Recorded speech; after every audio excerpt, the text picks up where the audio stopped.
Bismillahirrahmanirrahim. Assalamualaikum warahmatullahi wabarakatuh. Waalaikumsalam warahmatullahi wabarakatuh. Alhamdulillahirabbil alamin wa bihi nasta'inu ala umuri dunya waddin wa asyhadu an la ilaha illallah wahdahu la syarika lah al-malikul haqqul mubin wa asyhadu anna Muhammadan 'abduhu wa rasuluhu as-shadiqul wa'dul amin. Allahumma shalli ala sayyidina Muhammadin wa ashril zalimin bil zalimin wa akhrijna min bainihim salimin zalimin wa ala alihi wa sahbihi ajma'in wa ba'du. Ikhwani wa akhwati fillah, ustadz al-asatidzah wal ustadzati bi rahmatillah Allah Subhanahu wa taala. Alhamdulillah siang hari ini kita dapat kembali melanjutkan materi kita, masih membahas seputar tafsir ayat-ayat pendek. Dan insyaallah siang ini kita akan membahas tafsir surat Al-Kafirun insyaallah taala. Cuman dalam kondisi yang sedikit berbeda. Kalau kemarin tidak ada yang menempel di dada, sekarang ada mikrofon ya, yang menempel menjadi artis sesaat. Ala kulli hal, surat Al-Kafirun. Yang pertama, surat Al-Kafirun Makkiyah. Kemarin kita sudah bahas ya, beda antara Makkiyah dengan Madaniyah. Makkiyah nisbat kepada kota Mekah. Makkiyah artinya surat yang diturunkan sebelum hijrah Rasul sallallahu alaihi wasallam. Jadi walaupun nisbat kepada tempat bukan berarti berkaitan dengan tempat tersebut, tetapi ini kaitannya dengan hijrahnya baginda Rasulullah alaihi salatu wasallam. Surat Makkiyah, surat yang diturunkan sebelum hijrahnya Rasulullah alaihi salatu wasallam, dan surat Madaniyah, surat yang diturunkan sesudah hijrahnya baginda Rasulullah alaihi salatu wasallam. Ini surat Makkiyah, artinya diturunkan sebelum hijrahnya Rasulullah alaihi salatu wasallam. Kemudian terdiri dari 6 ayat, 1 ayat. Dan punya beberapa nama yang lain. Yang pertama surah Al-Munabadzah. Surat Al-Munabadzah atau Al-Munabadzah. Kemudian surat Al-Ikhlas. Kemudian surah Al-Mukashqashah. Baik, ala kulli hal, surat ini berkenaan dengan keputusasaan kaum musyrikin, keputusasaan orang-orang musyrik di kota Mekah yang telah melakukan berbagai cara untuk menghalangi dakwah baginda Rasul alaihi wassalatu wassalam. Berbagai cara mereka lakukan, dari cara yang paling halus sampai cara yang paling kasar. Di antara cara yang paling halus yang menunjukkan kebodohan mereka sesungguhnya, kata para ulama, yang pertama, mereka menawarkan kepada baginda Rasul alaihi salatu wasallam berbagai tawaran yang menggiurkan. Ya Muhammad, jika dakwah ini engkau lakukan hanya untuk mencari kekuasaan atau kerajaan, malaknat, kami akan berikan kekuasaan itu kepada dirimu, tetapi dengan syarat tinggalkan dakwahmu. Jika engkau ingin mencari wanita, kami akan berikan kepadamu wanita yang paling cantik untuk engkau nikahi. Kemudian dengan syarat apa? Engkau tinggalkan dakwahmu. Ini kan tawaran yang luar biasa. Jika engkau ingin menjadi orang yang paling kaya, kami akan kumpulkan, berikan kepadamu harta, dengan syarat engkau meninggalkan dakwahmu. Ini tawaran dunia. Tawaran dunia yang begitu luar biasa, yang tidak semua orang tahan pada godaannya. Ada orang yang tahan pada godaan harta, tapi tidak tahan pada godaan wanita. Ada orang yang tahan godaan wanita, tetapi tidak tahan pada godaan harta. Dan Rasul Shallallahu Alaihi Wasallam dijanjikan oleh musyrikin, orang-orang kafir, orang-orang musyrik yang ada di Mekah saat itu, berbagai godaan tawaran untuk meninggalkan agama Islam. Tetapi Rasul Shallallahu Alaihi Wasallam sangat paham bahwa apa yang ditawarkan kepada dirinya itu tidak berarti sama sekali. Saya pernah sampaikan kepada antum ya, nilai dunia di hadapan para ulama itu benar-benar hina, tidak ada harganya. Ya. Berapa nilai dunia? Kalau kata al-fajri khairun minad dunya wa ma fiha. 2 rakaat sholat fajar jauh lebih baik daripada dunia dan seisinya. Jauh lebih baik. Tidak sama, jauh lebih. 2 rakaat sebelum fajar, 2 rakaat sebelum subuh, qobliyah subuh, jauh lebih baik daripada dunia dan seisinya. Itu nilai dunia. Nilai dunia itu tidak lebih dari 2 rakaat sebelum subuh. Cuman memang menempatkan nilai ini ke dalam hati kita yang berat. Jangankan godaan harta yang banyak, kadang godaan harta yang tidak seberapa saja bisa menggoyahkan iman atau bisa menggoyahkan keikhlasan kita. Wanita sebenarnya ma taraktu fitnatan asyadda 'ala ar-rijali minan nisa. Tidaklah aku meninggalkan fitnah yang lebih berat bagi para laki-laki melebihi wanita. Wanita ini sebaliknya ya Ustazah ya, bukan hanya laki-laki saja ya, tetapi juga bagi wanita godaan yang paling berat itu adalah laki-laki. Mulailah tenar kasus selingkuh dan lain sebagainya. Subhanallah. Kenapa ngurusin orang? Padahal kita tidak kalah banyak aib sebenarnya dari orang-orang yang kita urusin. Bahkan menghabiskan kuotanya untuk hal-hal yang tidak bermanfaat. Mencari aib-aib orang, seru saja membahas aib orang itu. Makanya subhanallah, Allah mengibaratkan menggibah seseorang itu seperti memakan daging bangkai. Orang makan daging itu bukan gak enak-enak itu daging itu. Enak daging itu. Ya. Tapi daging. Enggak ada kita makan benda hidup semua mati. Kan bedanya itu disembelih secara syar'i atau tidak. Kalau disembelih secara syar'i dia tidak bangkai. Tapi kalau tidak disembelih secara syar'i bangkai. Disembelih sama sama non muslim, orang musyrik misalnya, tapi itu bangkai. Walaupun masya Allah, nggak ada bedanya dari sisi kesehatan, nggak ada bedanya sama sekali, nggak ada bedanya. Di sana lah ujian keimanan. Itu bedanya bangkai dengan yang bukan bangkai. Jadi jangan melulu bangkai itu sesuatu yang mau gitu. Bangkai maitah dalam hitungan agama kita itu bukan sesuatu yang tidak sehat, bisa sehat ya. Cuma tidak melalui proses penyembelihan ya. Walaupun di sini di dalam Al-Qur'an yuhibbu ahadukum ayyakula lahma akhihi, digambarkan seperti bangkai manusia. Ya ala kulli hal wanita Ustaz berat. Ya wanita ya. Ustaz Raden dan teman-teman ya tahu Marsiso ya. Marsiso dalam kisah yang lain soal Ilya. Dan itu tadi kaitannya dengan aib orang ya. Jangan ikut-ikutan yang pertama. Yang kedua, ini intermezzo tambahan ya. Kalau sampai terjadi perceraian, alhamdulillah ya, kepada atau pada diri seseorang, jangan sampai dia menjelek-jelekkan mantan pasangannya, mantan istri, mantan suami. Karena bagaimanapun yang dijelek-jelekkan itu adalah orang tua dari anak-anaknya. Ya kan? Buruk nama mantan suaminya sama dengan buruk nama ayah dari anak.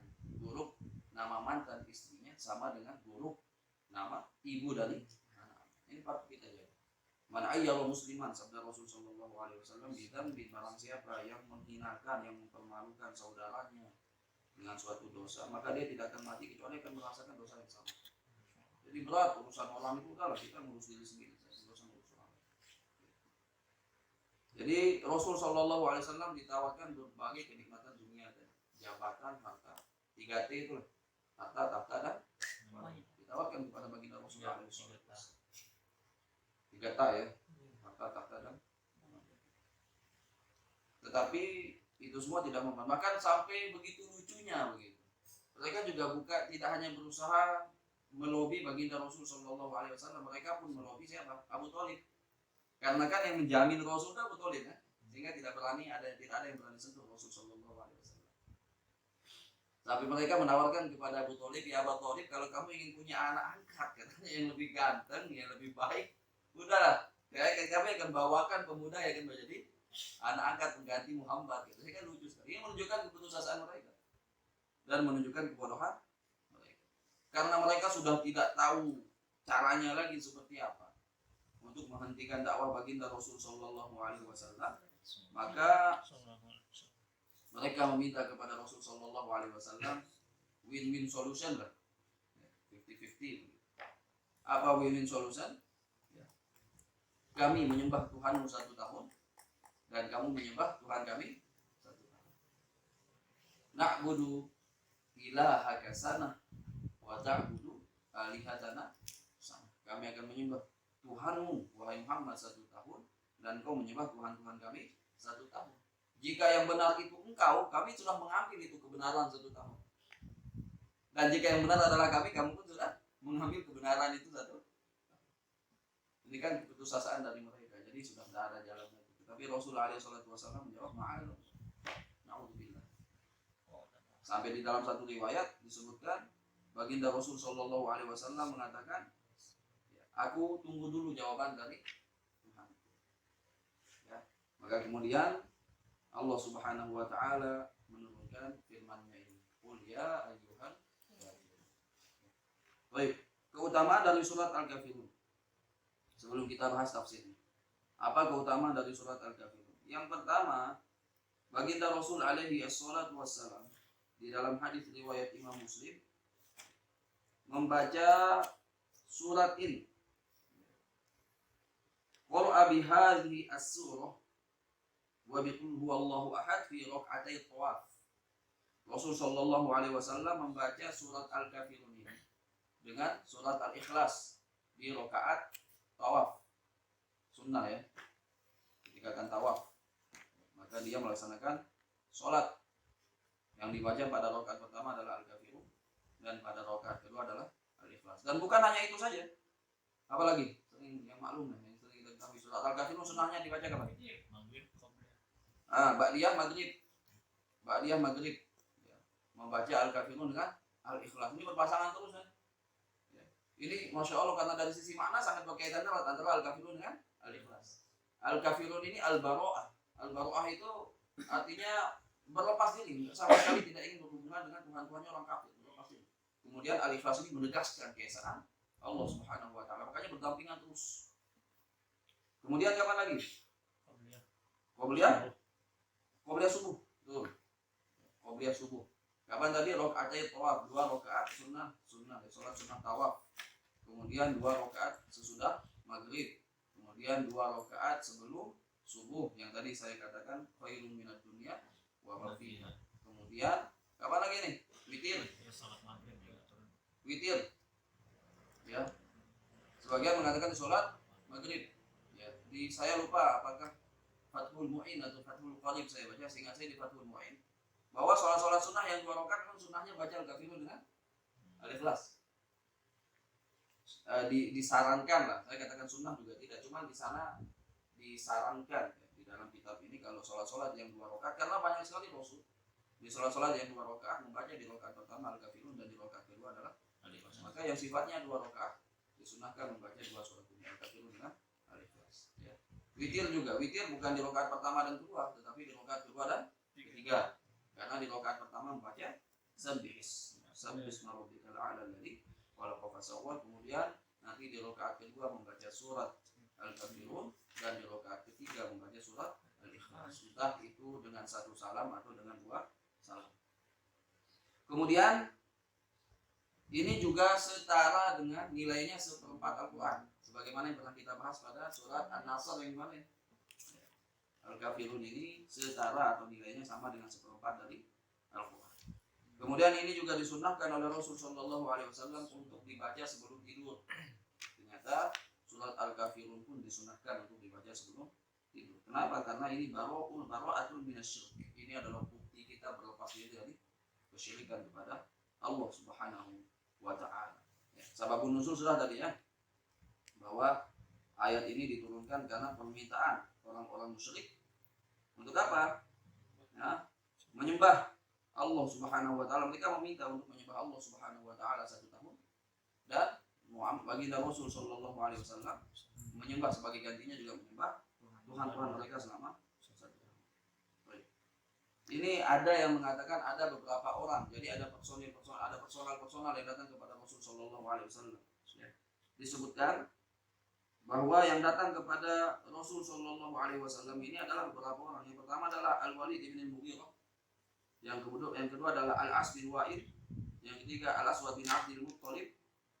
Al-Aswad bin Abdul Muttalib. Apa yang antum pamannya Rasul Shallallahu Alaihi Wasallam? Makanya saya sampaikan, tidak ada orang yang seberat dakwah Rasul Shallallahu Alaihi Wasallam. yang memusuhi Rasul Shallallahu Alaihi Wasallam adalah orang-orang terdekat mereka. Kan pernah saya sampaikan di surat Al-Ahzab. Pamannya sendiri. Pamannya siapa? Abu Lahab. Bahkan Abu Lahab ini bekerja sama dengan istrinya Ummu Jamil, paman dan bibi Rasul Shallallahu Alaihi Wasallam, yang sebenarnya sangat cinta kepada Rasul Shallallahu Alaihi Wasallam. Ketika baru lahir sampai membebaskan budaknya yang bernama Tuwaibah, ternyata menjadi musuh utama baginda Rasul Shallallahu Alaihi Wasallam. Bahkan ingin dibunuh oleh kerabat-kerabat beliau sampai malam hijrah itu kan. Ini semua kerjasama kerabat-kerabat beliau semua itu sampai terusir dari kampung halamannya sendiri alaihi salatu wassalam. Termasuk ini yang datang kepada Rasul Shallallahu Alaihi Wasallam adalah Al-Aswad bin Abdul Muttalib, kemudian Umayyah bin Khalaf. Siapa Umayyah bin Khalaf? Umayyah bin Khalaf ini tuannya Bilal bin Rabah radhiyallahu ta'ala. Mereka mengatakan kepada Rasul Shallallahu Alaihi Wasallam, ya Muhammad, wahai Muhammad, halumma fal na'bud ma ta'bud wa ta'bud ma na'bud wa nashtariku nahnu wa anta fi amrina kullihi. Wahai Muhammad, ayo ente sembah Tuhan kami dan kami pun akan menyembah Tuhan. Kita sama-sama lah pada urusan ini. Fa in kana alladhi ji'ta bihi khairan mimma bi aydina kunna qad syaraknaka fi. Kunna qad syaraknaka fi. Jika yang kau bawa ini adalah kebaikan, maka kami memang pernah mengikutimu. Ya kan? Tetapi jika yang kami bawa inilah yang baik, maka kamu pun pernah mengikuti kami. Ya. Maka kemudian Allah Subhanahu wa taala menurunkan firman-Nya, "Qul ya ayyuhal kafirun." Baik, kita lanjutkan ke tafsirnya. Ini di antara bukti bahwa baginda Rasul Shallallahu Alaihi Wasallam itu seseorang yang sangat berakhlak mulia. Dari mana Ustaz? Coba lihat. Rasul Shallallahu Alaihi Wasallam selama dakwah di Mekah, sejak diangkat menjadi nabi, beliau tetap menggunakan atau melalui pendekatan akhlak. Betapapun buruk perlakuan orang-orang Quraisy kepada baginda Rasul Shallallahu Alaihi Wasallam, tidak pernah sekalipun beliau membalas keburukan mereka dengan keburukan. Cukuplah haditsatu Thaif yang terjadi di Thaif ketika Rasul Shallallahu Alaihi Wasallam dilempari Shallallahu Alaihi Wasallam. Beliau punya peluang besar untuk membalas mereka karena ditawari langsung oleh malaikat penjaga gunung untuk membalikkan kedua gunung itu kepada penduduk Thaif. Peluang besar, dan 3 alasan itu ada.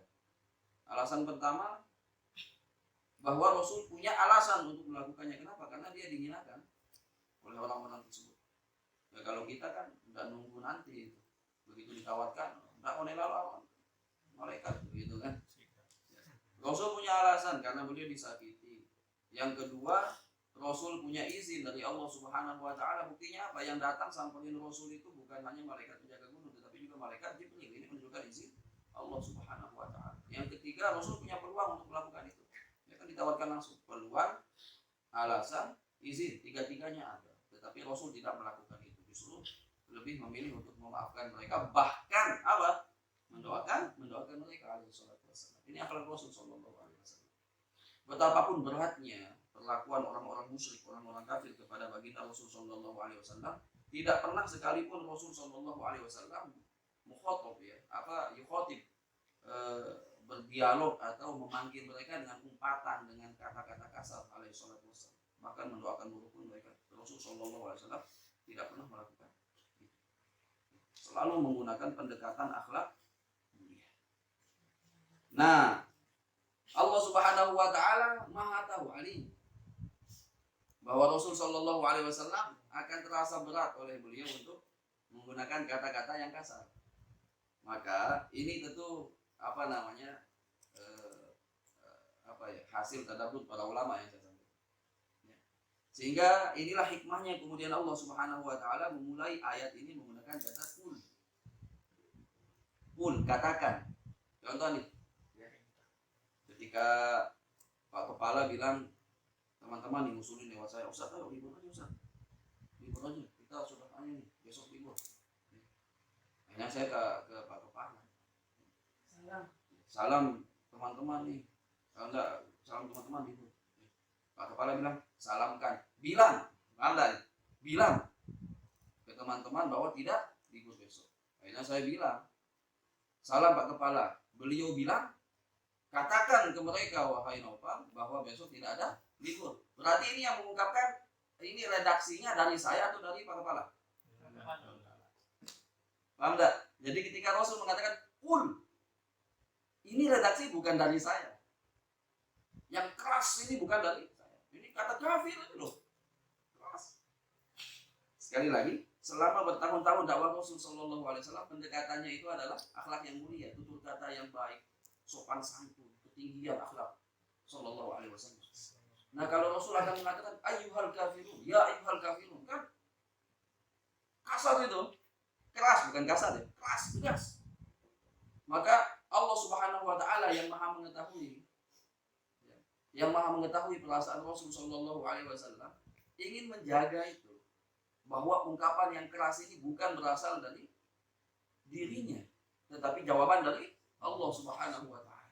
Selain untuk menjaga perasaan Rasul yang memang tidak dikenal sama sekali berkata kasar dan berkata keras. Ini bukan kasar sekali lagi, berkata keras alaihi salatu wassalam. Allah pun memulai kata surat Al-Kafirun ini menggunakan kata pun. Selain itu mempertegas kalau Allah yang menjawab sudah nggak ada tawar-tawaran lagi. Qul, katakan wahai Muhammad, ya ayyuha, ya ayyu. Ini ada 3 kata di sini. Ya ayyu dengan ha, ya ayyuha. Ya bil mudada al ba'id. Ini tuh panggilan orang yang jauh. Ya fulan, ya jauh nih dalam bahasa Arab ya. Ini detailnya bahasa Arab. Ya itu pada itu jauh nih. Ada amamat saling pangkat tuh. Nah, itu kenapa ceritanya orang pangkat itu keras suaranya. Kan mereka kerjakan berapa petak sawah itu kan. Jauh jalan, yang ketuaan paling nyampah doang. Wah, menyapa dia. Di mana? Ngupi main. Jadi dengan bangket dia ke kota teparan doang begitu. Ya kita Lombok begitu biasa. Ya nggak seluruhnya ya, nggak semua. Saya di Jakarta kalau nelpon sama mama Ustaz. Saya nelpon sama ibu saya di rumah teparan doang mesti ada mama. Karena memang begini, kapan mak? Sehat mak? Oke. Itu pelayan ngomongnya. Enggak, memang begini ngomongnya. Ya kita biasa kalau di sini kan. Iya, ini panggilan jauh nih. Ayu, ini panggilan untuk dekat. Yang dekat. Ayu. Ai. Saya lah, Arman. Ai si bawah, panggilan untuk yang dekat. Ha, ini litambih. Kenal nggak antum misalnya? Hatmu tambih itu.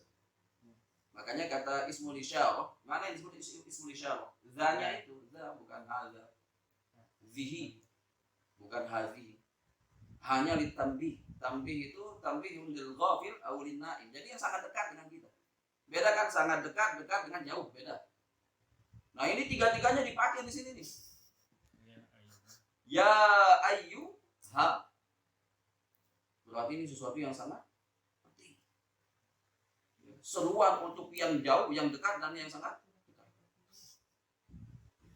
Qul ya ayyuhal kafirun. Kafir. Kafir ini artinya apa? Tertutup. Satar atau sitar atau al-ghita. Tertutup. Tertutup dari apa? Yang dimaksudkan di sini tertutup dari keimanan. Kenapa tertutup dari keimanan? Karena mereka sesungguhnya tahu bahwa Rasulullah adalah nabi. Ya'rifunahu kama ya'rifuna abna'ahum. Mereka tahu bahwa Muhammad alaihi salatu wassalam ini adalah seorang nabi, sebagaimana mereka mengetahui anak-anak mereka. Coba, kita paling tahu anak-anak kita itu. Jadi istilahnya tidak ada alasan tidak percaya sesungguhnya. Kita tahu anak ini kan yang tetek bengek, kita tahu gitu. Ya kan? Kapan dilahirkan, di mana tanda lahirnya, waktu kecil, kena penyakit apa, kita bawa ke dokter mana. Ini kita kuasai betul ya. Sangat. Siap? Aneh orang tua nggak tahu anaknya sendiri. Sebagaimana orang tua mengetahui detail anaknya itu, seperti itu pula orang-orang Yahudi, orang-orang Nasrani yang mengetahui bahwa sesungguhnya baginda Rasulullah SAW adalah seorang nabi. Tetapi hati mereka tertutup. penutup dari keimanan ini. Maka disebut dengan istilah al-kafir. Qul ya ayyuhal kafirun. Katakan. Nah, jadi saya katakan tadi, katakan. Ini untuk apa? Menjaga ya, hati baginda Rasulullah Shallallahu Alaihi Wasallam. Qul ya ayyuhal kafirun. Dan ha harfu tambih ini memang cocok ha. Kena ba kan dikurang baik. Ba. Ya, tapi kalau ha itu langsung kita akan memberikan qul ya ayyuhal, langsung masuk dengan itu. Qul ya ayyuhal kafirun. Ini betul-betul zajar dari Allah Subhanahu wa taala. Dan kafir ini jangan dianggap sebutan radikal. Nah, ini kafir. Sebagaimana mereka sebagian menyebut kita sebagai domba tersesat. Sama.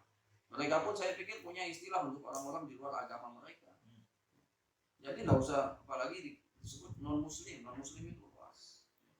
Bagi kita kafir, bukan hinaan, itu sifat. Ya, sifat al-kafirun itu artinya dari agama Allah Subhanahu. Dan biasa saja mereka menyebut kita domba tersesat, kita nggak tersinggung. Ya itu istilah agama mereka, ya kan? Atau sebagian menyebut kita dengan istilah-istilah di agama, ini biasa saja, tidak ada masalah. Silakan. Ya, sebagai mana kami tidak tersinggung disebut domba tersesat oleh Anda, ya Anda jangan tersinggung juga. Toh begini, kemarin sempat polemik ya masalah kafir dengan non muslim. Padahal di kehidupan nyata, di realita nggak ada juga orang yang manggil teman non muslimnya sebagai kafir.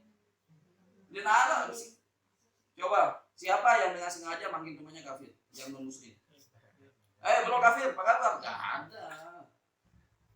Bahkan istri di rumah sakit, kepala ruangannya itu Hindu, dipanggilnya mbok. Mbok ini sama dengan bahasa Lombok. Mbok ini kan kakak, panggilan halus, dipanggil mbok, nggak dipanggil kafir. Jadi kenapa sesungguhnya sesuatu yang sudah selesai jadi ribut gara-gara dilibutin begitu ya. Kalau tegawe kan? Iya. Jadi ya sudahlah. Jangan mau disibukkan dengan istilah seperti ini. Qul ya ayyuhal kafirun. La a'budu ma ta'budun. Aku tidak akan menyembah apa yang kalian sembah. Wala antum abiduna ma a'budu. Demikian juga kalian tidak akan pernah menyembah apa yang aku sembah. Nanti di ayat berikutnya seperti ada pengulangan lagi. Wala antum abiduna ma'abud. Dan tidak pula kalian akan apa? Menyembah apa yang aku sembah. Kemudian berikutnya wala ana abidun ma'abadun. Tidak pula aku menyembah apa yang kalian sembah. Apa bedanya antara yang dua ayat pertama dengan dua ayat berikutnya? Ayat 3 dan 4 dengan ayat 4 dan 5. Di sini Al-Imam Ibnu Katsir alaihi rahmatullah mengatakan bahwa kalau pada ayat yang ketiga dan keempat ini lebih kepada objek sesembahan, jadi kepada Tuhannya, objek sesembahannya yang kita sembah Allah Subhanahu wa taala, yang versus atau lawannya adalah berhala. Nah yang kedua ini lebih kepada peribadatannya, tata cara ibadahnya. Jadi kami tidak akan pernah menyembah Tuhanmu sebagaimana kalian tidak akan pernah menyembah Tuhan kami. Kami tidak akan melakukan segala sesuatu proses ritual ibadahmu sebagaimana kalian tidak akan pernah melakukan proses ritual ibadah kami. Jadi dan segala sesuatu ya, ritual ibadah ini segala sesuatu yang dalam artian ibadah mereka. Ya, sebagaimana mereka tidak akan pernah melakukan sesuatu yang dalam apa? Dalam hitungan atau dalam sebutan ibadah atau ritual yang kita lakukan. Ini yang pertama. Adapun tafsiran yang kedua, sebagaimana yang disebutkan oleh kata Ibnu Katsir, sebagaimana yang disebutkan diceritakan oleh Al-Imam Al-Bukhari dan selain sebagainya dari kalangan mufassirin, bahwa makna dari la a'budu ma ta'budun wala antum 'abiduna ma a'bud, ayat yang ketiga, keempat menerangkan tentang perkara yang telah lalu. Maksudnya apa? sejak Rasul Shallallahu Alaihi Wasallam diangkat menjadi nabi, beliau tidak pernah menyembah sesembahan mereka, sebagaimana mereka tidak pernah menyembah sesembahan baginda Rasulullah Shallallahu Alaihi Wasallam. Adapun ada ayat pada ayat yang kelima dan ayat yang kelima dan keenam, kata Ibnu Katsir alaihi rahmatullah, ini tentang fil mustaqbal, tentang yang akan datang.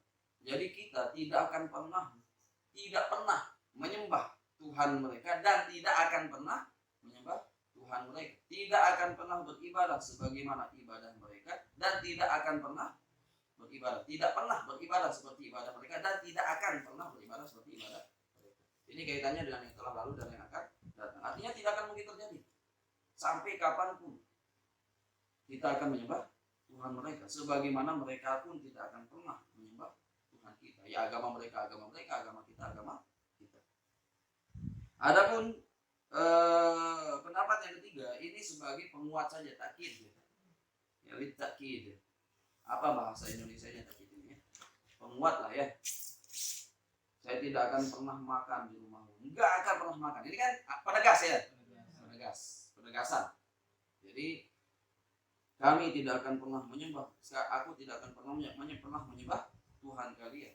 Aku tidak akan pernah menyembah apa yang kalian sembah dan kalian tidak akan menyembah apa yang aku sembah. Ini dikuatkan lagi. Sungguhlah aku tidak akan pernah menyembah atau kalian tidak akan pernah menyembah Tuhanku dan aku tidak akan pernah menyembah.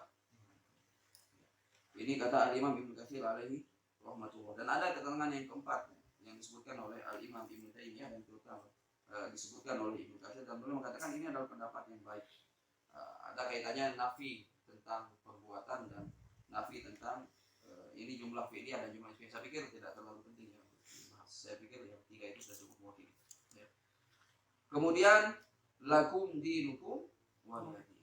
Ya, ini sebagai haddun fasil, ini sebagai pembatas dan ini sebagai sebenarnya toleransi di dalam beragama itu sudah final di dalam agama kita ini. Tidak bisa ditawar lagi. Dan jangan ajarkan kita tentang toleransi, karena toleransi ini menjadi ajaran kita sejak awal. Bahwa urusan ibadah kalian beribadah saja, kami tidak akan ganggu. Dan demikian juga kalian, maka jangan sekali-kali ganggu ibadah kami. Nanti ini kaitannya tentang apa?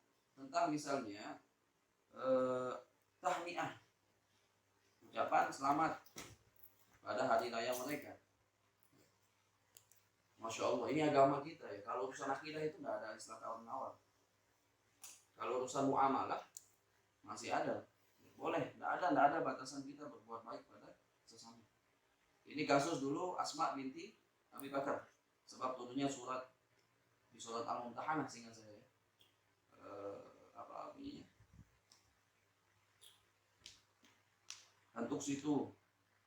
Subhanallah. Al-Mumtahanah apa nih? Tentang bermuamalah dengan orang-orang non muslim. Intinya berbuat baik. Kalau perbuatan baik itu jangankan sama non muslim, sama anjing saja sangat diapresiasi oleh Allah Subhanahu wa taala. Seorang pelacur yang memberi minum seekor anjing yang hampir mati kehausan. Hewan loh, sangat diapresiasi oleh Allah Subhanahu wa taala, apalagi manusia. Jadi berbuat baik yang urusan yang muamalah kebaikan, bantu mereka dan lain sebagainya, itu tidak ada batasan di dalam agama kita. Selama tidak berkaitan dengan akidah. Contoh, ini Ustaz, teman saya mau Natal, saya tidak ucapkan selamat Natal, tapi saya berikan pohon cemara, sama aja yang begini. Ya enggak, ya ini pokoknya yang memfasilitasi mereka untuk beribadah itu bagian dari bagian dari bentuk mendukung mereka dalam peribadatan mereka. Dan ini tidak boleh. Tetapi kalau urusan muamalah, la yanhakumullahu 'anil ladzina lam yuqatilukum, kan disebutkan Tuhan. Ya, Allah tidak melarang kalian berbuat baik kepada orang-orang yang tidak berperang, tidak menyerang kalian atau yang berniat mengeluarkan kalian dari kampung halaman kalian. Ya. Tetapi kalau yang begitu watuk situ ilaihim antabaru watuk situ ilaihim. Ini kan diturunkan dari kisahnya Asma binti Abi Bakar Siddiq radhiyallahu taala. Ibunya masih kafir saat itu, belum masuk Islam. Kemudian datang ke rumah Asma binti Abi Bakar. Istrinya, mantan istrinya Abu Bakar. Ya. datang ke rumah, ingat loh, beda ibunya Asma dengan ibunya Aisyah radhiyallahu taala, beda, nggak sama. Jadi datang Asma ke ibunya kepada Asma, ya, meminta apa saat itu, cuman khawatir Asma, kalau saya bantu, kalau saya kasih nanti gimana, apakah kebablasan nggak toleransinya gitu. Akhirnya bertanya kepada Rasul sallallahu alaihi wasallam, lalu Allah menurunkan firman-Nya, la yanhakumullahu 'anil ladzina lam yuqatilukum wa lam yukhrijukum min diyarikum an tabarruhum wa tuqsitu. Jadi tidak ada larangan kita berbuat baik, ya. Kalau sakit kita kunjungi, tidak apa-apa, bagus, ya. Bahkan ini salah satu cara dakwah yang paling mulia, berakhlakun karimah, ya. Bahkan kepada manusia. Tapi kalau urusan akidah, termasuk mengucapkan selamat, dan itu hebatnya ya agama kita, jelas kalau urusan akidah. Tapi mereka mengucapkan saja itu karena boleh di agama mereka. Mereka mengucapkan selamat hari Idul Fitri kepada kita karena itu boleh di agama mereka. Sedangkan agama kita tidak memperbolehkan itu. Kalau kami dipaksa untuk mengucapkan, inilah apa tadi, intoleransi yang sesungguhnya. Kami kan melaksanakan ajaran agama kami yang melarang untuk mengucapkan selamat hari raya. Kalau kami dipaksa terus untuk mengucapkan selamat hari raya, berarti Anda memaksa kami untuk melanggar aturan agama kami. Inilah intoleransi sesungguhnya. Nah, kalau mereka boleh, silakan. Maka patut diwaspadai, ya, termasuk para pemeran, para artis, para aktris yang apa istilahnya berperan menjadi non-muslim, kemudian melakukan peribadatan mereka atas nama totalitas dalam acting, itu patut diwaspadai. Seperti yang saya katakan tadi, jangan karena urusan dunia tadi itu berapa sih sampai mengorbankan akidah dan agama kita. Selain itu, maka ikhwani wa akhwati fillah, ini menunjukkan nikmat Islam juga nih yang patut kita syukuri. Makanya Anas bin Malik radhiyallahu taala mengatakan tidak ada nikmat yang lebih besar setelah nikmat Islam. Ketika Rasul sallallahu alaihi wasallam bersabda, anta ma'a man ahbabta yaumal qiyamah. Ketika Rasul mengucapkan hadis ini, Anas bin Malik mengatakan tidak ada nikmat yang lebih besar sesudah Islam. Sesudah Islam seperti hadis ini. Artinya nikmat yang paling besar itu adalah agama Islam, dan sesudah Islam adalah hadis Rasul sallallahu alaihi wasallam tersebut. Yang kemarin saya sempat singgung di di pertemuan kemarin penjelasan. Nah, ala kulli hal, nikmat Islam ini ikhwani wa akhwati fillah, nikmat agama Islam ini patut kita syukuri. Bukan patut lagi, wajib kita syukuri. Betapa luar biasa syariat yang Allah turunkan kepada kita semua. Luar biasa. Menjaga hak, menjaga kebaikan kita kepada bukan hanya sesama, bukan hanya kepada sesama. Tadi saya contohkan juga kepada binatang pun Allah mengatur kita untuk berbuat baik. Seorang wanita yang diazab di dalam kubur gara-gara seekor kucing. Ada wanita pelacur yang Allah ampuni dosanya gara-gara seekor anjing. Apalagi kemudian berbuat. Ini agama kita, masya Allah, semua hal itu diperhatikan, menunjukkan syumuliyatul Islam. Kemudian yang ingin saya sampaikan bahwa nikmat Islam inilah yang dirindukan oleh banyak orang. Saya sempat singgung juga pada saat ini bahwa nikmat Islam ini sangat diinginkan oleh Nabi Nuh alaihi salatu wassalam untuk dirasakan oleh anaknya Kan'an, dan sangat dirindukan oleh Nabi Ibrahim wa Khaliluhu alaihi salatu wassalam untuk dirasakan oleh ayahnya Azar, dan sangat dirindukan dan diinginkan oleh baginda Rasulullah alaihi salatu wassalam untuk dirasakan dipeluk oleh Abu Thalib, pamannya sendiri, sampai akhir hayatnya kan.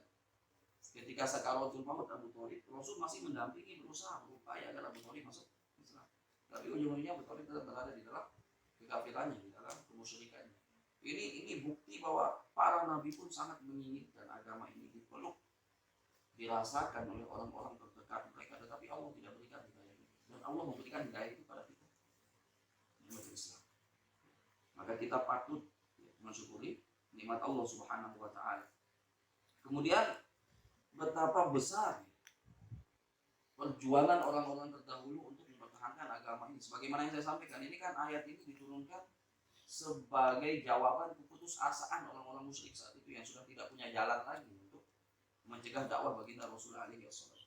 Sampai-sampai gila mereka, sampai menawarkan dari win-win solution itu, tapi Rasul tidak menerima itu. tidak, ini urusan akidah. Ini jangan lihat itunya ya, perjuangan yang luar biasa Rasulullah SAW. Kan Bilal bin Rabah tadi yang tuannya sendiri datang dia sampai diturunkan ayat ini kan, Umayyah bin Khalaf itu menyiksa Bilal dengan siksaan yang begitu rupa di tengah gurun pasir, kemudian diletakkan batu di atas tubuh. Al-Khabbab ibn al-Arad radhiyallahu taala yang diletakkan di sini panas di atas kepalanya. Keluarga Yasir yang pertama syahid fisabilillah, yang Yasir diikat tangan dan kakinya, kemudian 4 kuda menarik tangan dan kakinya dari penjuru yang berbeda sampai lepas kaki dan tangannya. Sumayyah ibunya Yasir yang ditusuk, mohon maaf, dari gugur sampai tembus ke mulutnya untuk mempertahankan Islam. Perjuangan yang luar biasa, perjuangan pengorbanan orang-orang tersebut, dan tidak mau ditukar dengan apapun. Makanya Umar bin Khattab begitu masuk Islam luar biasa bangga. Nahnu qaumun a'azzana Allah bi Islam. Mahma btaghaina bi ghairi adallana Allah.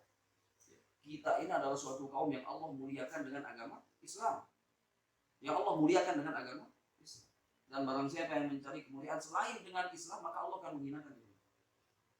Dan begini, Islam ini akan tetap mulia dengan atau tanpa kita. Islam ini akan tetap ada yang memperjuangkan dengan atau tanpa kita. Islam ini ya'lu wa la yu'la alaihi, akan tetap tinggi dan tidak akan ada yang mengalahkannya dengan atau tanpa kita. Tetapi apakah kita tidak ingin menjadi orang-orang yang berada di barisan orang-orang yang memperjuangkan agama Allah Subhanahu wa taala? Hari searah modal telah menghadap Allah Subhanahu wa taala. Dan coba lihat perjuangan para sahabat mempertahankan agama Islam, termasuk upaya Abdullah bin Hudzafah as-Sahmi.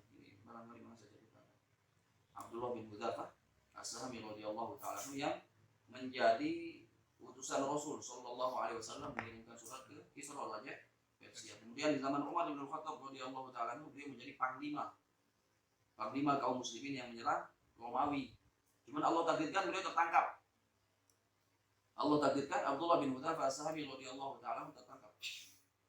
Kemudian Raja Romawi saat itu, Kaisar, ini gelarnya kan. Raja Romawi saat itu mencoba untuk ini menawarkan sungguh-sungguh agar Abdullah bin Hudzafah as-Sahmi meninggalkan agama. Dengan cara apa?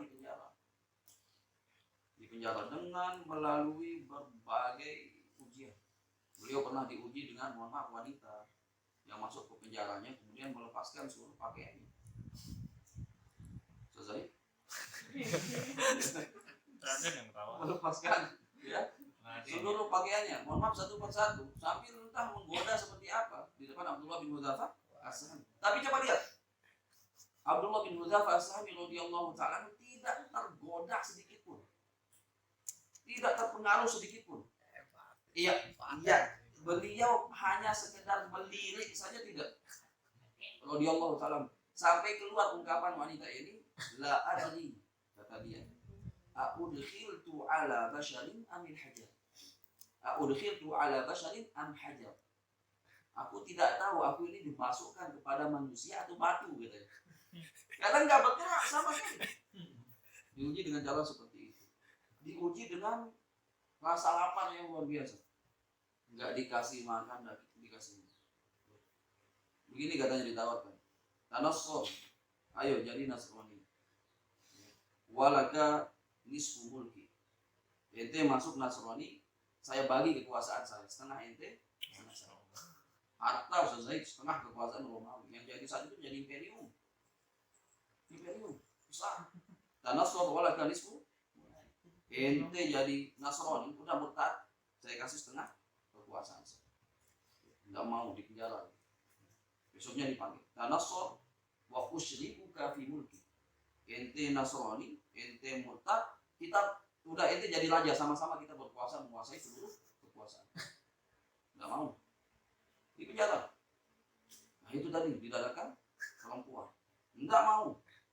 Ditahan makanan dan minumnya. Apa? Haus. Dipanggil Tanassor, ayo masuk Nasrani biar ente bisa makan dan tidak mau. Dimasukkan lagi dalam penjara. Disuguhkan waktu itu khomat dengan babi. Ya, karena dilaporkan sama sipirnya, wahai raja, jika dia tidak makan dan minum maka dia akan mati. Maka disuguhkan saat itu oleh raja daging babi dan khamr. Abdullah bin Hudzafah As-Sahmi tidak menyentuhnya sedikit pun radhiyallahu ta'ala. Beliau mengatakan, dipanggil, ya, ayo masuklah semua nih, murtad, biar ente bisa makan. Enggak, lah ente kenapa nggak makannya itu? Katanya. Apa kata Abdullah radhiyallahu ta'ala? Sesungguhnya agamaku memperbolehkan diriku. Kondisi darurat. Sesungguhnya agamaku memperbolehkan diriku untuk menghilangkan, menyelamatkan nyawaku, tetapi aku tidak ingin menghinakan agamaku di depan. Akhirnya dimasukkan penjara, dilaporkan lagi. Ini mati ini kalau enggak, dikasih makan minum, tetapi dikeluarkan dari penjara, kemudian disiapkan di depannya itu wali besar, yang di dalamnya minyak yang mendidih. Dan beliau waktu itu tertawan dengan sekian kaum muslimin, bukan hanya beliau pimpinan. Kemudian diambil seorang tawanan yang lain, lalu dilemparkan, bayangkan, minyak sedang mendidih, lalu tubuh ini dilemparkan di hadapannya sampai kemudian seluruh dagingnya ini terlepas, tersisa tulang belulangnya sih. Ini mohon maaf, jangan pemandangannya, ya aromanya saja gimana? Nggak tahan gitu, aromanya nggak tahan. Apalagi pemandangan yang langsung disaksikan di depan. Maka Abdullah bin Hudzafah radhiyallahu ta'ala pun menangis. Cemuh merajut.